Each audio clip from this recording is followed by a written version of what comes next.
In today's episode, Ashley shares her powerful story of navigating intrahepatic cholestasis of pregnancy not once but twice, from unexpected early labor to a lightning fast birth with no time for pain meds. Ashley's experience is a vivid reminder of how important it is to listen to your body. She's now an advocate for ICP awareness, and her journey is one every expecting parent needs to hear.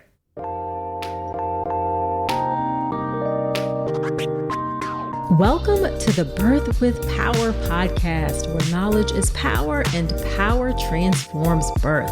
I'm Dr. Nicole Calloway Rankins, mom of two and practicing board-certified OBGYN with over 20 years of experience and nearly 2,000 births attended. I've seen firsthand how the hospital system can leave women feeling unheard and uncertain, but that doesn't have to be your story. Here, you'll get the knowledge, support, and strategies to take charge of your birth experience so you can walk into the hospital feeling calm, confident, and empowered. Note, this podcast is for educational purposes only, and it's not a substitute for medical advice. See the full disclaimer at drnicolerankins.com/disclaimer. Now let's get to it. Hello there. Welcome to another episode of the podcast. This is episode number 305. Whether this is your first time listening or you've been here before, I'm so glad you're spending some time with me today. In this episode, you'll hear from Ashley. Ashley had intrahepatic cholestasis of pregnancy, or ICP, with both of her pregnancies.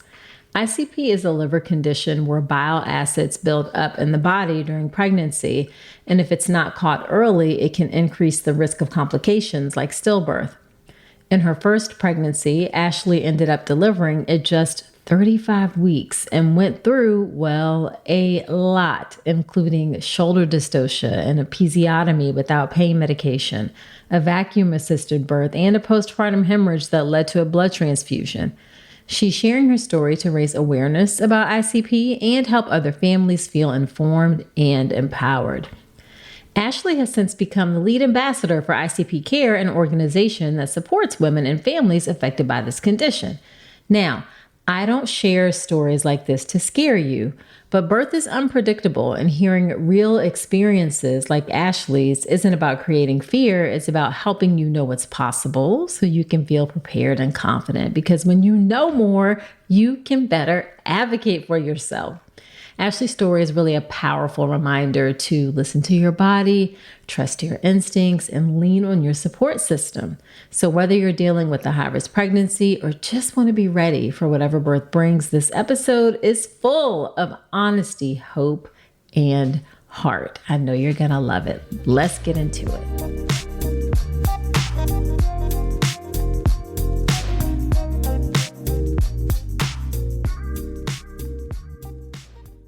This podcast gives you real talk about pregnancy and birth, but imagine that support showing up in your inbox each week too. That's what my Birth with Power brief does. Thousands of women already rely on it as the perfect complement to this show. Quick tips, mindset shifts, and small steps to keep you grounded through pregnancy, all for free. Get it now at drnicolerankins.com/email. Thank you so much, Ashley, for agreeing to come on to the podcast. I'm excited to have you share your story. Thank you for having me. I'm excited to be here. Yeah, so why don't you start off by telling us a bit about yourself and your family? Sure. My husband and I have two small children. So as people like to say, we are in the thick of it. We have a 2-year-old daughter and a son who is almost 7. Okay. All right. So you're definitely in the thick of it. Yes. We sure are. All right. So you have 2 children. We're talking about your first birth in particular. And we're talking about how you, just to give some of it away, how you had cholestasis, but we'll get to that. In order to understand what happened with the birth and how things transpired, let's back it up first and talk a bit about how your pregnancy and prenatal care went. Sure. So I actually switched OBGYNs several years prior to even conceiving because I knew I wanted to deliver at the hospital where we delivered. I had heard a lot of good things from friends and family and was just really wanting to make sure that I was able to be set up to have the best care possible when that time came. Okay. So my prenatal care, I would say, it was great. My doctor was very attentive. There were no issues. I was diagnosed, and so this is like part of the cholestasis story. I was diagnosed with gestational diabetes at Okay. 28 weeks when they do the testing as Sure. normal. And so I managed my diet from that point on much more closely than I had been prior. But otherwise, I would say it was very standard quality care. So I don't feel like anything was missed, or I didn't have any other issues really until my symptoms started to show. Gotcha. Now, wait, look, back up for a second, because how long before you got pregnant did you change doctors? Probably like two years or so. Okay. Just so I could make sure that I had established care and was in the You were system. really planning ahead. I am a planner. Okay. I am definitely a planner. Got it. Okay. And apparently it paid off because you were happy with the care you got. Yeah. Yes. Okay. All right. So I don't even know, because you ended up delivering a little earlier, and we'll get to that. But what did you do to prepare for your birth?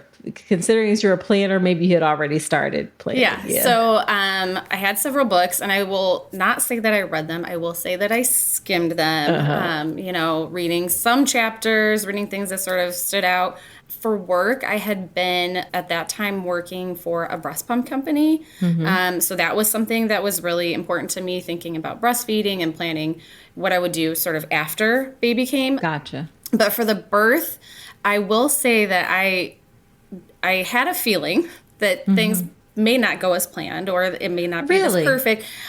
Not necessarily in a bad way, but just that I had heard enough stories from friends and family where it's like, yeah, you think you're going to do, X, Y, Z, and you get there and everything kind of shifts. So I did not take the time to make a playlist for my birth, which I think is great. And when people do that and they're able to use it, I love that idea.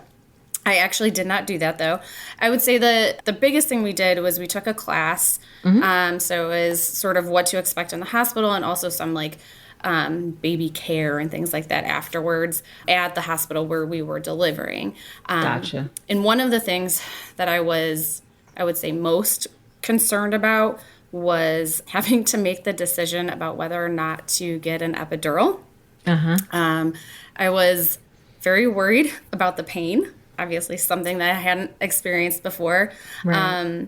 But I was also worried about some of the side effects that happen afterwards, or things that can go wrong. And again, like enough kind of experienced acquaintances and friends and things like that sharing stories. So I had heard about a walking epidural, which I ended up asking about in that class, and come to find out that hospital did not do walking epidurals. And I think they stated most hospitals in the U.S. don't actually do walking epidurals because of safety and insurance issues. So that was a learning moment for me. And so I figured, okay, well, when it comes down to it, I'll make the choice. I ended up not being able to make a choice. Okay. The choice was made for you, and we'll get to that. Yeah, the one thing that was like really sort of concerning or worrisome for me ended up not being in my hands anyways. Gotcha. So was there anything that you wanted for your birth in particular? I would say the most important thing to me when thinking about the birth experience was just the quality of care.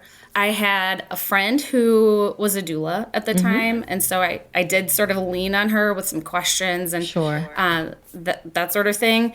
I didn't end up hiring a doula or a midwife, and the hospital system actually does have a midwife group, which I didn't know about at the time, but I think that's pretty cool that they offer that as an option. But it was really just the quality of care. That was number one for me. Okay. That makes sense. And then was there anything that you were afraid of about giving birth? I would say the pain. The pain. Yeah. Okay. All righty. So then you were going along in your pregnancy, and then talk us through what happened, because some things changed. Sure. Yes. So the majority of my pregnancy was again, pretty standard, pretty normal, no complications. I was diagnosed, again, with gestational diabetes at 28 weeks. Even then, managing my diet and really paying attention to what I was eating and doing, the blood sugar checks and checking in with my doctor and things like that. Even the nutritionist was super helpful at the hospital. So all of that was pretty normal. So 28 weeks, gestational diabetes. Then fast forward about 2 weeks later, I started to feel itching when I was traveling on a work trip. And when I say itching, it was like on my feet, like on the bottom of my feet and a little bit on my hands. Now, the first thing I am thinking is I'm traveling, I'm in a hotel, like, oh my gosh. Bed bugs. Yeah, that was immediately. So I'm ripping the sheets back, pulling, the pillows off and checking. And I don't actually know if you can see bed bugs. I've heard that they're microscopic, but. Yes, may we never know. Yes. Yes. So I did not see anything. The itching actually subsided a little bit. Okay. Towards the end of that trip. It was only a couple days long. In the time where I had experienced the itching while I was traveling, I did look up the symptom and discovered cholestasis of pregnancy. At that point, since it had subsided, and I was really trying not to get myself worked up or too worried about something that may not be the case. I ended up letting it go. Now, probably not the right thing. And this is why I'm here, advocating for, paying attention to your body and symptoms and things like that. But I hope that you don't beat yourself. Because if it got better, I don't. Yeah. And it had subsided. It truly had subsided. But then it was like 3 weeks later. So around 33 weeks or so is when it came back. And that time, since it came back, I immediately sent a message to my doctor. So the hospital system that I'm part of uses Epic. I don't know if I should be using brand names, but they use Epic. So it's the MyChart portal that you can send your doctor messages, which I think is just fantastic. And it makes things so convenient.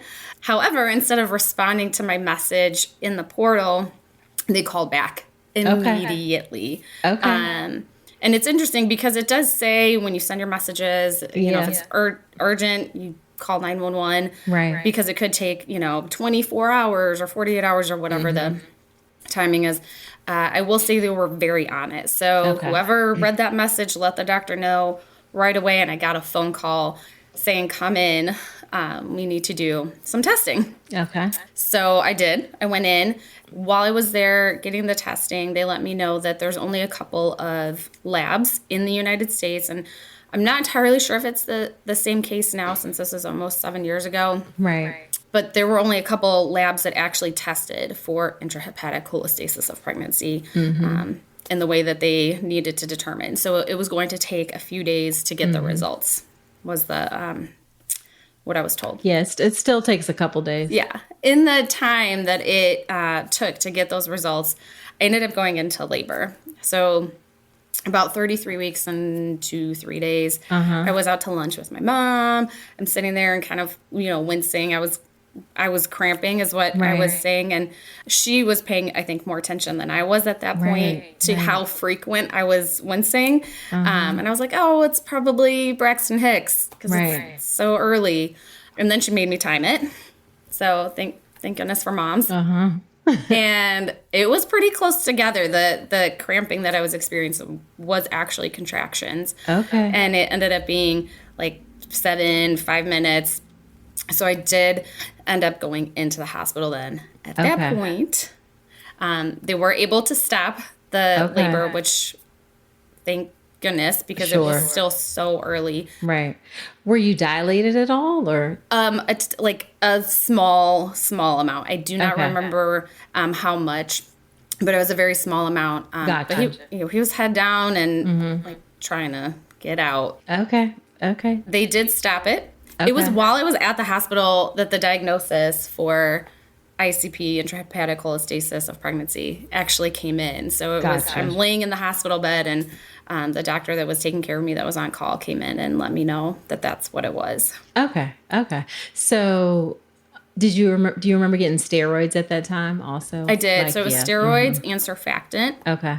And So the labs just happened to come back and it all sort of happened together. It did. Yeah. Okay. Yeah. All So right. I was there. They were able to, since I was there, talk to me in person about what ICP or cholestasis of pregnancy meant and that I would be coming in for testing more frequently. I was technically put on bed rest. Okay. Now, part of my birth story that's like a little bit crazy is that my husband and I were planning to get married a month, like close to a month prior to delivering. Okay.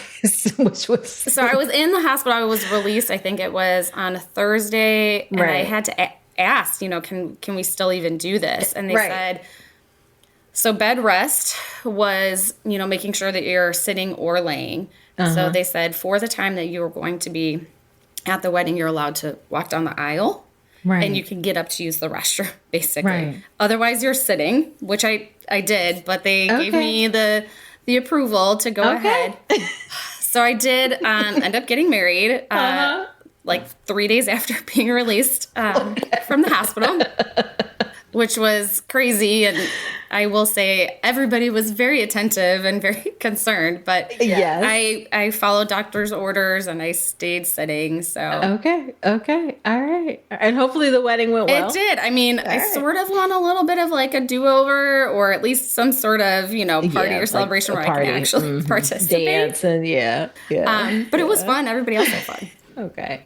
But we were able to go ahead and make that happen. So it was nice. Right. Right. And then it was 9 days after that. Okay. That I did go into labor again. So he held off for a little while. I will say I don't know if my pain tolerance is super high or what. But at that point, when I went into labor at I think it was 35 and 2 or 3 days, when I went into labor, I woke up in the morning, I think just totally like ready to deliver. I didn't realize that, but it was a constant pain. So I wasn't feeling the same pulsating, cramping.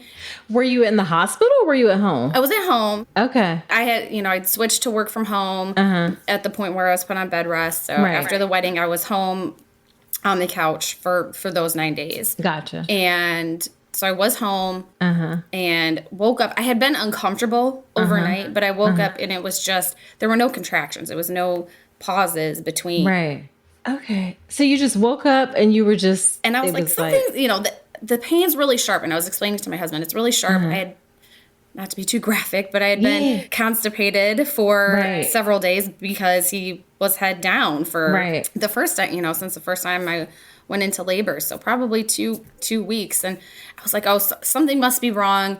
And, there's an issue with the fact that I'm constipated. And so I'm calling the doctor and they're like, well, you can try this or you can try that. And I'm sending my husband to the store. And in that time, we're talking like 7 o'clock in the morning at this point. There was a little bit of blood that I saw in the toilet. And to find out it was probably the mucus plug. Okay. Again, like I'm picturing something much more horrific than Right. this little thing that I saw. Right. So even that didn't register. But when I did call the doctor back and said I saw blood, they're like, okay, you need to come in immediately. And it's like still not registering that this is labor. I'm like, something else. Right. Learned a lot in this first birth experience. So we get to the hospital. My husband parks in front of the front door. We kind of run in and they get me into a room right away and check me out. And the doctor tells me so that it was a different doctor than the one I'd seen like normally. I will say, I'm going to hit pause. Yeah. They did a really great job of having me see all of the doctors in the practice at least once throughout my pregnancy. So I wasn't unfamiliar with this person, just wasn't my regular doctor. Gotcha. So we get in, she's checking me out and tells me, oh, you're complete. I have no idea what this means. Right. So you're like, what are you exactly. talking about? What are you talking about? What does that mean? And she says, you are fully dilated. Right. Which I was. So okay, what time was this? We're talking probably 8 o'clock now by the time we're okay. And what time did you wake up? 6:45. Okay, so from 6:45, and you slept during the night. You were fine. It wasn't anything. You woke up. And I tossed and turned a little bit. Wake up. And then it's like, okay, something, go to the store, get to the hospital at night. And she's like, you're completely dilated. Yes. Oh my goodness. Yes. So what, I mean, what at this point now, that decision that I thought I would get to make about whether or not I wanted drugs, there was no decision because I'm here on the, they're saying I'm going to have to deliver now. And I said, okay, this hurts a lot. I do want the drugs. Well, not enough time. You don't get the drugs. Right. Because they flipped the room there in the hospital. That's sort of how they do it. The rooms are all in one. Uh-huh. So they're flipping the room to get ready to deliver my son, like in that very moment. Too often in medicine, women get pushed to the sidelines, especially during pregnancy. Clinical studies skip over us. And yes, that includes prenatal vitamins. Many on the market have never been tested in pregnant women at all. That's why I like Ritual's Essential Prenatal. It's not just another vitamin. It's the only leading prenatal backed by its own human clinical trial. As an OBGYN with a background in research, that matters to me. Ritual's formula is traceable, third-party tested, and made with nutrients your body can actually absorb. Plus, it's made to be easier on the stomach. If you are growing a baby, you deserve more than guesswork. Don't settle for less than evidence-based support. Get 25% off your first month at ritual.com/Dr. Nicole. Start Ritual or add Essential Prenatal to your subscription today. That's ritual.com/Dr. Nicole for 25% off. So, okay, did anything ever register as contractions, or it didn't? The first time I went into labor, it did, because there was that pause between. Right. There was no pause. I woke up, I think, fully. Yeah. Oh my. Okay, so then when it hit you, like, okay, now this is like happening. From what time, like, that they said you were complete to what time was your baby probably born? 15 minutes max. Oh, okay. And it probably only took that long because his shoulder was stuck. So they ended up having to give me an episiotomy, again, with no drugs, in that 15 minutes. Oh, okay. So, oh my goodness. Okay, so they're getting the room ready, and then they're like, okay, go ahead and push. You push. And then you didn't push that long, obviously. And then, so did they say it was, so they said, like, it's a shoulder dystocia. We need to, like, what happened? Yeah, they let me know his shoulder was stuck. At 35 weeks. Yeah, he was 5 pounds, 5 ounces. So at 35 weeks, he was still close to normal size. Right. But yeah, I mean, he's a stubborn kid, so I'm not surprised. But yes, his shoulder was stuck. They had to give me an episiotomy, and they also used vacuum to help get him out because they noticed that his heart rate started to increase. He was in distress. Again, as we kind of get into it, a lot of these things that I'm speaking to tie back to the fact that I had cholestasis. So that he didn't aspirate meconium, but he had I don't know why I'm losing this right now. In the amniotic fluid. Yes, thank you. Okay. This is just a lot. Okay, so did they say, like, we have to cut an episiotomy in order to get? Okay. They let me know. Okay. Then it happened, and it hurt. I'm sure. And it hurt. Yeah, because you're being cut with no anesthesia, and then and then they're saying, and we're going to use the vacuum. All of this, just all at the same time. Yeah, and it was fast because they did not want to risk anything happening to the baby. So they got him out quickly. Okay. He, like I mentioned, he did have meconium. He did not aspirate. They got him out quickly enough. Okay. They did have oxygen there for him. They said he took one puff, but he was fine. He started crying. There were no issues. His lungs were developed enough, I think, again, because of the surfactant. Right. And the fact that I did go into labor previously ended up, I think, being a blessing because they were able to do the steroid and the surfactant, which helped him, I think, in the long run. I'm surprised they did surfactant. We don't really do that routinely. Interesting. Okay, so he was fine, came out, and then you had to get stitched up. I did, assume. yes. So they did a local for that. So I did get at least a local before I started to get stitched up. They did let me know that he was going to be in observation in the nursery for Sure. 8 hours because of how early he was. Okay. And at that point, my heart is already, breaking because I'm, 8 hours in the nursery where I'm not going to get Right. to spend time with him. Right. Well, that ended up becoming a moot point because right after they stitched me up and I was laying still on the hospital bed and they were, cleaning things up a little bit. I started to feel something wet between my legs. Okay. So And it was blood. it was not anything else. I was like, Yeah. excuse me. Yeah. I feel because they were sort of cleaning up the room and I was okay at that point. So they came over and checked it. They started weighing the pads and then realized, oh, I'm hemorrhaging. So the doctor came back immediately and checked, and I did end up having retained placenta. So I had delivered the placenta, and that whole process is something that I feel like doesn't get talked about enough. Having to deliver that after the baby, which was uncomfortable and painful. But then she's back in there checking, and I did have retained placenta that she was unable to get with any of the tools in that room or manually. So then I was told. I'm sorry, did you have any pain medicine at that point? I don't even remember. Okay, because it was just, Yeah. I don't think that they had administered Sure. anything aside from the local at that point. Okay. So I'm assuming she's reaching and trying to feel the placenta, and it's very uncomfortable. It is an uncomfortable experience. Painful even. Yes. Yes. I did feel all of that. Okay.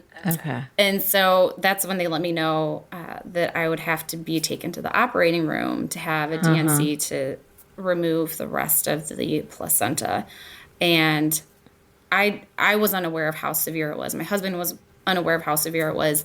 I think they actually did a really good job of giving us enough facts at the time so that neither one of us was too concerned. But I did end up hemorrhaging most of my blood.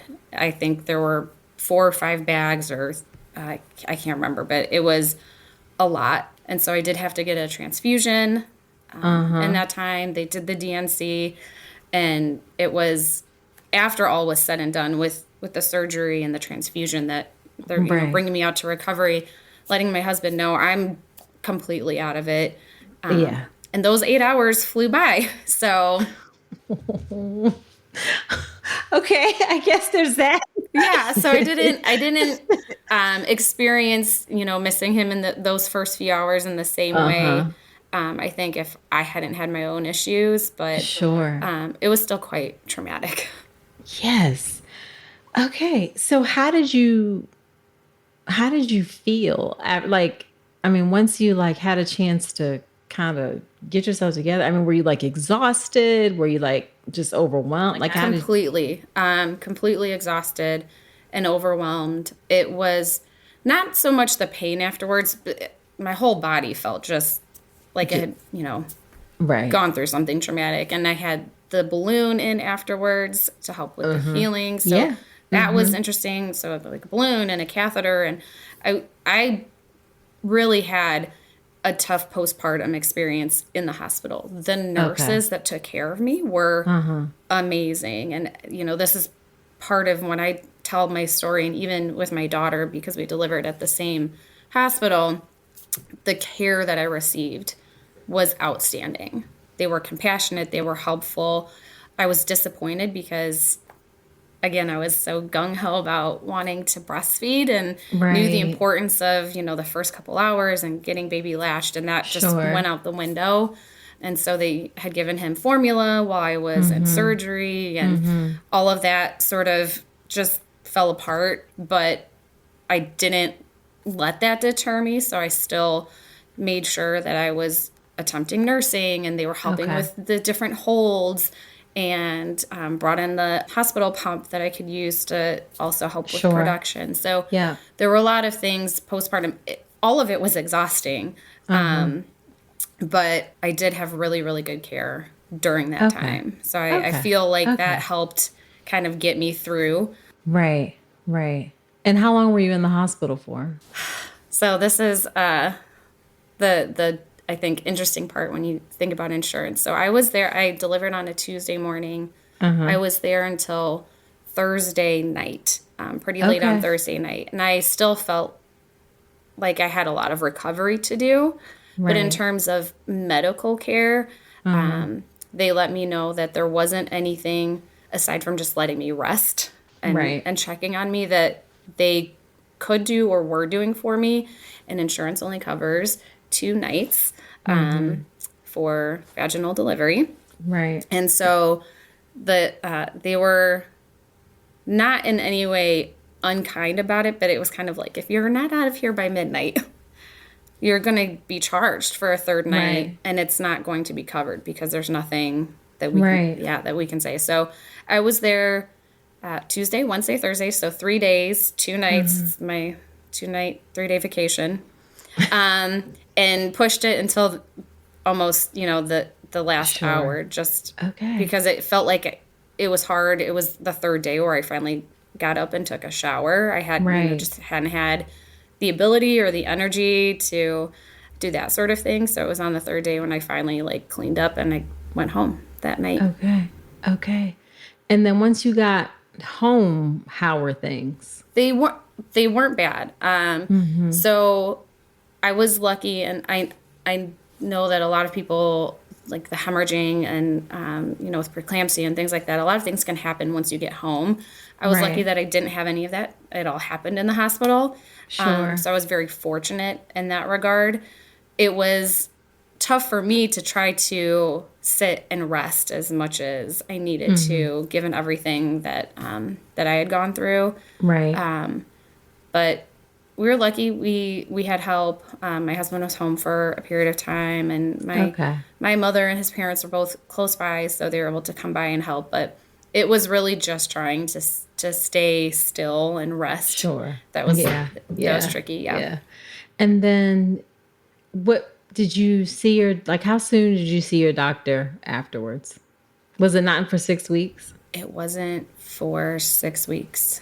I don't understand why we do that when people I mean, we're getting better about it. And that was a while ago, but I mean, you had almost everything. Okay. The holidays sneak up fast, but it's not too early to get your shopping done and actually have fun with it. Uncommon Goods makes holiday shopping stress-free and joyful with thousands of one-of-a-kind gifts you can't find anywhere else.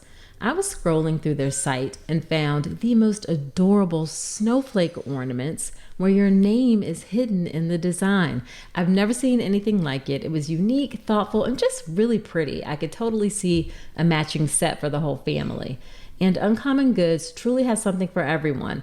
Moms, dads, kids, teens, book lovers, sports fans, gardeners, foodies, you name it. So shop early, have fun, and cross some names off your list today. To get 15% off your next gift, go to uncommongoods.com/Dr. Nicole. That's uncommongoods.com/Dr. Nicole for 15% off. Don't miss out on this limited time offer. Uncommon Goods. We're all out of the ordinary. At what point, okay, did this experience affect your decision to try to have another baby? It did. So this experience made me a little apprehensive about the delivery and the risks. So after I had my son, I spent much more time digging in. I'd found ICP Care, which is an awareness organization, in the couple of weeks after I had been diagnosed, but I don't think that I fully dived in enough to comprehend the risks in that period of time. Sure. So early delivery is a recommendation for ICP, especially if you have really high bile acids, which I did. Mine were 107. Okay. So the recommendations have changed. I think it's now between 34 and 36 weeks, depending on how high. And I probably would have fallen in that category. He still came early on his own. Right. So that ended up not being, again, a decision that I needed to make. Right. See, everything just, I didn't have to make any decisions. So his risk of being born stillborn was significantly higher with the higher bile acids than it is with lower. And not being able to predict or know what would happen the next time, knowing that ICP happens, it's somewhere between 60 and 90% chance of recurring in subsequent pregnancies. So that was a definite concern. The pregnancy itself was okay, and I felt okay for the most part during my pregnancy, and that wasn't the deterrent. It's the point that you get to where all of a sudden it can flip the switch, and then it's not okay. Okay. I did also have, and I will not belabor, no pun intended, this topic, but I did end up having some heart issues. So I had recurrent pericarditis, which is inflammation of the heart, after my son. And I was never truly diagnosed with any specific autoimmune disorder, but my autoimmune markers would be higher when I was having flare-ups. And there are connections to autoimmune disorders with ICP. I don't have an official diagnosis and can't speak to anything more than just the fact that happened, and that was when he was around 2. And so we had initially talked about if we're going to have a second, it would probably be within that 2-year window. That ended up being put off because of the heart issues. And then even still after that sort of cleared up and we got things under control, it was still a little bit of a concern. Ultimately, my cardiologist, my rheumatologist, and my OBGYN all said, I'm cleared, you're healthy, things are okay. If you want to go ahead and try for a second, then you should go ahead and do that. So we did. I do think that perhaps my body had been through a lot. I don't know hormonally, but I did end up needing to take Clomid to kind of boost things a little bit for the second time. We determined that if it took more than that, we wouldn't pursue anything more, just because it felt like just so much to go through after the first pregnancy and delivery. So we lucked out, I would say.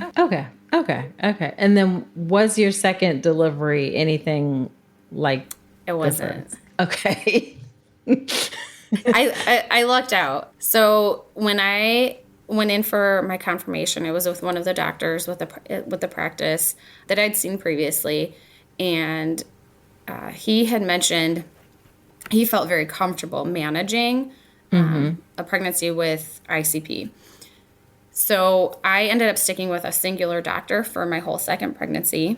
Got it. There had been discussion prior that I may want to switch to the MFM, the maternal fetal medicine, or the high risk group that's part of the hospital system. And since he felt so confident that he could help manage and then call them in or have me transfer if I needed to, that was the route we took. And I felt very comfortable with it. There was a lot of monitoring, very attentive, very responsive if I had questions or concerns. So went ahead, and then this one was a lot easier, so I can, speak to it, I think, a little bit more quickly, in that I ended up getting COVID when I was 36 weeks. And at that point, I did not test for gestational diabetes. I hadn't had any itching. So I got sick. When I was recovering from COVID is when the itching started. So I think that potentially just getting sick triggered something. And so as soon as we found out that's what it was, and I'm trying to remember, I think my bile acids were 21 or 22. So much lower than the 107 that I had with my son. So then we decided to go ahead and schedule an induction just to make sure that she was delivered early enough that there were no issues. I think it was 37 and 3 or something like that, 37 and a half weeks that we ended up scheduling her for. And that whole process of being induced, it was much longer, but everything went much more smoothly. So the process that, we took to go through the induction and the delivery, Everything went so smoothly. I did end up getting an epidural. I was going to ask. I did not brave the pain again, especially just with the length of time that I was in there and experiencing contractions. So I did end up getting an epidural for that delivery. But it went very smoothly. I had, during the whole pregnancy, so many tests, and I did see the MFM team for consultations, and we had for the 20-week, the scan, the big body scan at 20 weeks. They also had a prenatal cardiologist check just to really cover all bases. They were really on top of it. And so she came easily and without pain. Relatively. And no shoulder dystocia this time. And how much did she weigh? She was 6 pounds, 5 ounces. Okay. All right. Okay. Wow. You went through a lot. Looking back, how do you feel about everything? I still get emotional talking about my pregnancy, or not my pregnancy, but more so the delivery and the birth of my son. And I still am sort of feeling like I was robbed from, those first few hours. Sure. I do also volunteer with March of Dimes, and I have friends and family that have had babies in NICU for, 80 days, 60 days. So when I start to feel, robbed of those few hours, I do try to put it in perspective. Because I did luck out, and I do think I lucked out. I do think I also was very fortunate. I live in an area that has really high quality healthcare available to me. I made the plan to, deliver at a hospital that I knew was a reputable, really good hospital.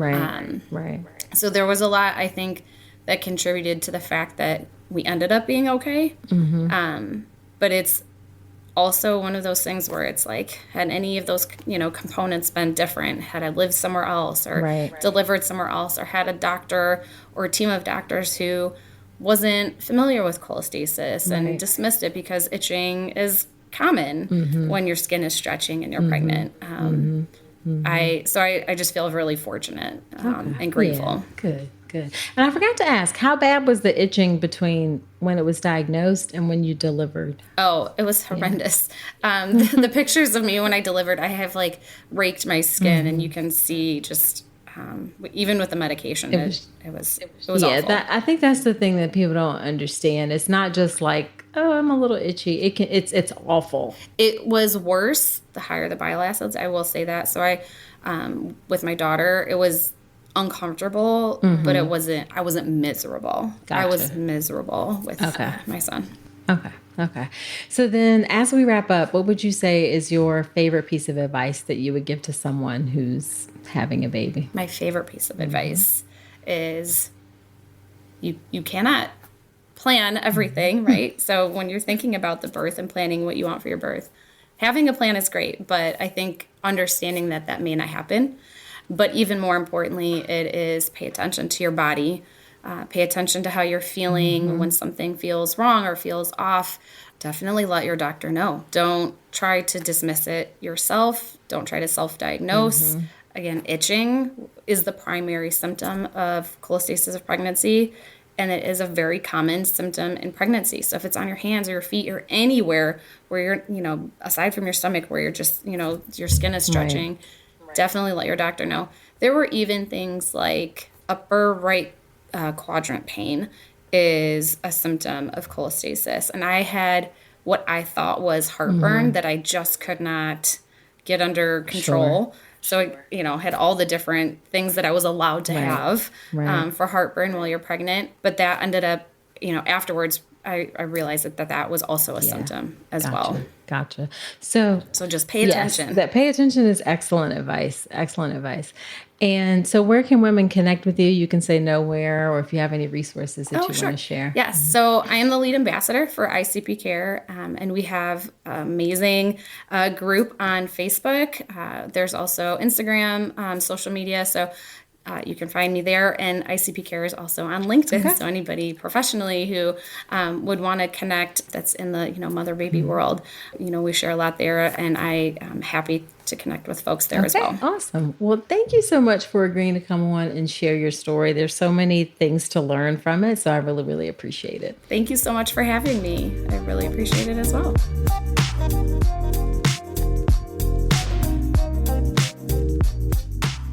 All right. Wasn't that a great episode? That was a bit of a wild ride for a birth, and I appreciate Ashley sharing her story. Now, after every episode, when I have a guest on, I do something called Dr. Nicole's Notes, which are my top takeaways from the conversation. Here are my Dr. Nicole's notes from my conversation with Ashley. Number one, that itch can mean more than dry skin. Ashley first brushed off her itching as just another pregnancy symptom, and that's a really easy thing to do. But itching on your hands and feet, especially at night, can be a sign of intrahepatic cholestasis of pregnancy, or ICP. It's rare, but it is serious. And the earlier it's diagnosed, the better the outcome. So the moral of the story is, if you feel like something is off, say something, and then say something again until you feel like you have answers. You know your body best. Okay, number two, birth does not follow a plan. The baby has the plan, and they do not tell us their plans. Ashley's birth moved so fast, there wasn't even time for an epidural. There was a shoulder dystocia, a vacuum, an episiotomy, postpartum hemorrhage, all within minutes. And this is just a reminder that birth truly does take its own path, sometimes a crazy path. You can, however, prepare and plan, and you should, but do know that flexibility and support are key to help you navigate those twists and turns of birth. All right, number three, postpartum recovery absolutely, without question, needs and deserves more attention. After her son was born, Ashley experienced that significant bleeding. She needed that surgery, blood transfusion, all of that. That's a lot physically and emotionally, and that can actually sometimes be traumatic. We don't talk about this part enough, about dealing with how the unpredictability of birth can sometimes lead to trauma. But paying attention to this stage matters just as much as the birth itself. The postpartum period is obviously way longer than the birth itself. So make sure that you have help, that you ask questions if you need to, and that you take the time and connect with the resources you need to help you heal and help you get off to the absolute best start to motherhood that you can. Okay, number four, the second time around, I will say even every birth can be completely different. When Ashley had her second baby, she knew what to look for. She got great medical support. She had a smooth, planned birth. Again, planned in air quotes, as much as we can plan birth.